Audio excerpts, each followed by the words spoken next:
Welcome to আর রান্নাঘর। বন্ধুরা, আজকের রেসিপি লুচি আর পাহাড়ি আলু। লুচির রেসিপিটা আমি আগে অনেকবার শেয়ার করেছি, তাই আজকে করলাম না, শুধু পাহাড়ি আলুর রেসিপি আজকে শেয়ার করলাম। পাহাড়ি আলু বলতে উত্তরাখণ্ডের দিকে আলুর তরকারি বা আলুর দম, যেটা আমরা বাঙালিরা করি, উত্তরাখণ্ডে ঠিক এই রকমভাবে আলুর তরকারি করে। সেই আলুর তরকারি আমরা যেটা লুচি বলি, ওরা বলে পুরি, পুরির সাথে খায়। সেই পাহাড়ি আলু আজকে আপনাদের সাথে শেয়ার করছি। প্রথমে আমি 3টে আলু সেদ্ধ বসিয়েছি প্রেশার কুকারে। তারপর হামুদিস্তাতে জিরে 1 চামচ, 1 চামচ ধনে, 2টো শুকনো লঙ্কা, 1টা টমেটো, 1/2 চামচ মতো হলুদ গুঁড়ো, 1/2 চামচ লবণ, 1/2 চামচ আদা বাটা, 1/2 চামচ রসুন বাটা। এখানে আপনারা আদা রসুনটা গোটা ব্যবহার করতে পারেন। আমার যেহেতু বাটা থাকে, সেই জন্য আমি বাটাই দিয়ে দিলাম। আপনারা যদি গোটা ব্যবহার করতে চান, গোটা ব্যবহার করে এরকম হামুদিস্তাতে একটু গোটা গোটা পিষে নিতে হবে। আলুগুলো সেদ্ধ হয়ে গেছে, এবার আমি আলুগুলো কেটে নিচ্ছি চাকুতে। আলুগুলো যথেষ্ট গরম, একটু ঠান্ডা হওয়ার অপেক্ষায় আমি থাকতে পারি না, কারণ আমি সকালবেলায় রান্না করে আবার স্কুলে যাই, তো একটু তাড়া। আলুগুলো কেটে নিয়েছি। এবার কড়াইয়ে সর্ষের তেল দিয়েছি। সর্ষের তেল আমি পেঁয়াজ দিলাম।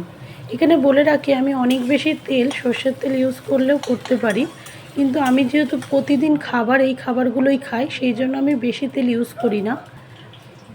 অল্প তেলে যতটুকু ঠিকঠাক স্বাদ মতো রান্না হয়।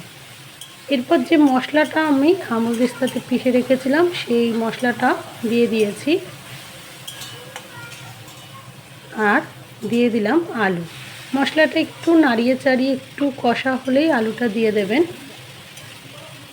বাস। আর এই সময় বলে রাখি, ওভেনের ফ্লেমটা হাই রাখবেন। এইভাবে ওভেনের ফ্লেম হাই রেখে শুধু মিনিট 7 আপনাদের এই আলুটা ভেজে নিতে হবে।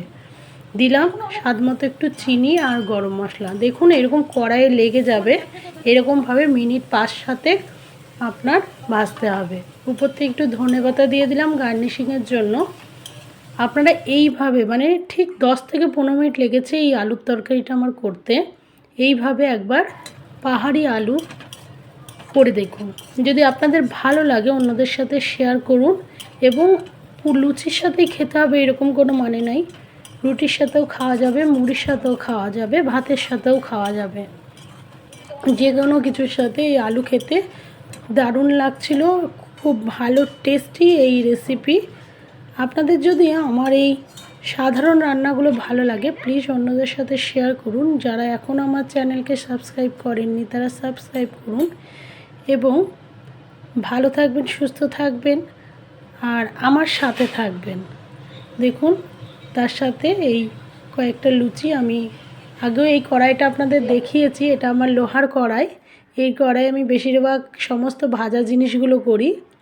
এবার শনিবার শুক্রবার ছিল এই দিন, মেয়ে টিফিন নিয়ে যাবে, তো মেয়ের জন্য আমি কয়েকটা লুচি ভেজে নিয়েছি। আর এই যে আলুর তরকারি দিয়ে লুচি দিয়েছি আমি। আমার ছেলে খেয়েছে এই লুচি আলুর তরকারি, সে আবার লুচি খেতে খুব ভালোবাসে। খুব টেস্টি হয়েছিল এই লুচি। Thank you.